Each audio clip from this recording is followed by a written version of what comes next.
తెలుగు రాష్ట్రాల్లో సుమారు 4,72,000 ఎకరాల్లో చెరకు సాగు చేస్తున్నారు. ప్రస్తుతం వర్షాధారంగా చెరకు నాటే సమయం ఆసన్నమైంది. చెరకు సాగులో రైతు ఏడాది కాలం పాటు ఒకే పంటపై ఆధారపడాల్సిన పరిస్థితి ఉంది. కనుక నాటే సమయంలో విత్తనం ఎంపిక, నాటు పద్ధతిలో తగిన మెళకువలు పాటించినట్లయితే ఆశించిన ఫలితాలు పొందే వీలుంది. మరిన్ని వివరాలు విశాఖ జిల్లా కొండెంపూడి కృషి విజ్ఞాన కేంద్రం సీనియర్ శాస్త్రవేత్త డాక్టర్ వి గౌరీ ద్వారా తెలుసుకుందాం.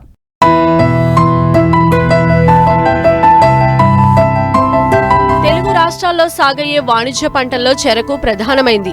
ఆంధ్రప్రదేశ్లో సుమారు 3,74,000 ఎకరాల్లో సాగవుతూ ఉండగా తెలంగాణలో 1,25,000 ఎకరాల్లో ఈ పంట సాగు విస్తీర్ణం ఉంది. ముఖ్యంగా ఏపీలో ఉత్తర కోస్తా జిల్లాలైనటువంటి శ్రీకాకుళం, విజయనగరం, విశాఖపట్నంలో చెరకు ప్రధాన వాణిజ్య పంట. ఈ జిల్లాల్లో వరి పంట తరువాత చెరకు పంటకు ఒక ప్రత్యేక స్థానం ఉంది.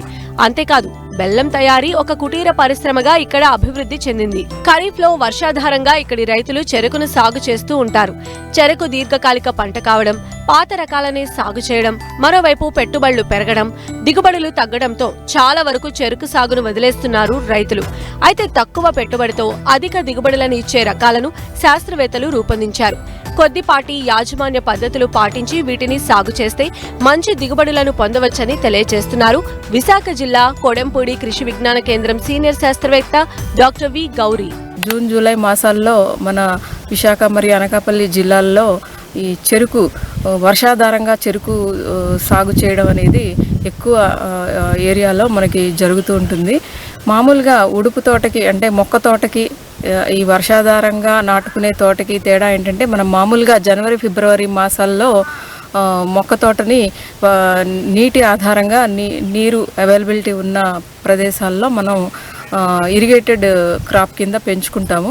అలా కాకుండా మనకి ఎక్కువ ఏరియా రెయిన్ ఫెడ్ కిందే మన జిల్లాలో ఉంది కాబట్టి ఈ రెయిన్ ఫెడ్లో ఆగస్టు వరకు కూడా మన రైతాంగం 3 కళ్ళ ముచ్చలను నాటుతూ సాగు చేయడం పరిపాటి. అయితే ముఖ్యంగా ఈ రకాల ఎంపిక తర్వాత మనం విత్తుకునే ముచ్చలను నాటుకునేటప్పుడు కొన్ని చిన్న మెళకువలను అలాగే ఎరువుల యాజమాన్యం వీటిని మనం సరిగ్గా పాటించినట్లయితే ఈ వర్షాధార చెరుకు సాగులో కూడా మనం ఎక్కువ దిగుబడులను తెచ్చుకోవడానికి అవకాశం ఉంటుంది. మన జిల్లాలో ఎక్కువగా కూడా విశ్వామిత్ర 87A298 అనే రకాన్నే మనం ఎక్కువగా సాగు చేస్తూ ఉన్నాము. ఈ రకము డెవలప్ అయ్యి చాలా ఏళ్ళు అవడం వల్ల మనకి దీనికి చీడపీడలు ముఖ్యంగా కొరడా తెగులు కార్సీలో ఈ కొరడా తెగులుకు ఈ రకం లొంగిపోతుంది. తర్వాత మనం ఏంటంటే దానికి దిగుబడినిచ్చే శక్తి కూడా తగ్గిపోయింది కాబట్టి మనం ఈ ఇటీవల విడుదలైనటువంటి కొత్త రకాలను కూడా రైతాంగం సాగు చేసుకుంటే మంచిది.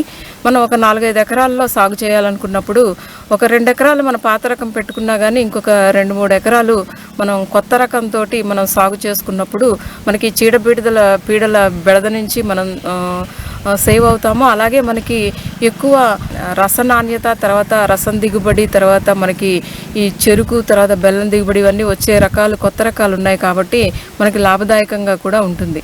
అయితే మన కొత్త రకాలు ఉన్నాయని చూసుకున్నట్లయితే మనకి ఇటీవల కాలంలో రిలీజ్ అయినటువంటి 2020 సంవత్సరంలో మనకి వశిష్ట 2009A107 మన ప్రాంతానికి చాలా అనువైన రకం, చాలా ప్రాచుర్యంలో ఉన్న రకం ప్రస్తుతము.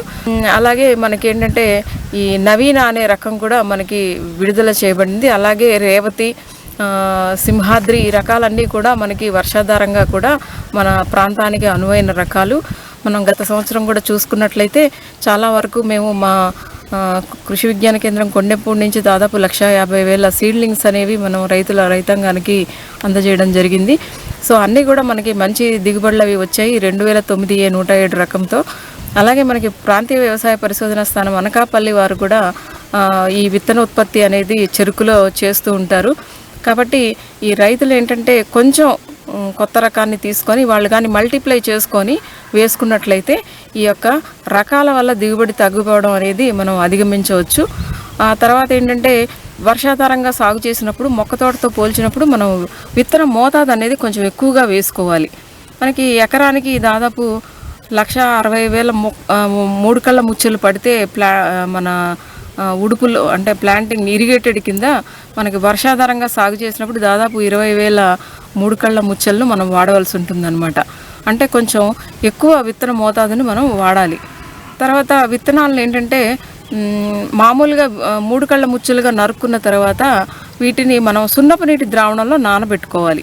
అంటే 1 గంట సేపు కానీ మనం అందులో నానబెట్టుకొని తర్వాత తీసి ఆ ముచ్చెల్ని కానీ విత్తుకున్నట్లయితే, ముఖ్యంగా వర్షాధారంగా ఏంటంటే మనం మంచి వర్షం పడినప్పుడు సాళ్ళు తీసుకొని మంచి పదును మీద మనం ఉడుపు ఊడవడం అనేది జరుగుతుంది. ఆ తర్వాత ఒక 10-15 రోజుల వరకు మనకు వర్షం రాలేదనుకోండి, ఈ దవ్వ అనేది ఎండిపోవడం, తర్వాత మొలక శాతం తగ్గిపోవడం ఇదంతా జరుగుతుంది.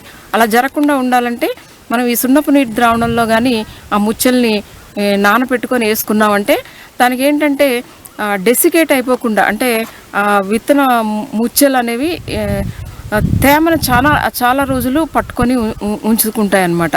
దానివల్ల ఏంటంటే మనకి ఒక డ్రై పీరియడ్ వచ్చినా కానీ, అంటే ఒక 15 రోజుల వరకు వర్షం పడకపోయినా కానీ దాంట్లో ఆ జీవం కోల్పోకుండా ఆ మాయిశ్చర్ అనేది రిటైన్ అయ్యి తర్వాత మనకి 20 రోజులప్పుడు వర్షం పడినా కానీ మనకి మొలక శాతం అనేది బాగా ఉండి మనకి ఎక్కువ మొక్కలు రావడానికి అవకాశం ఉంటుంది.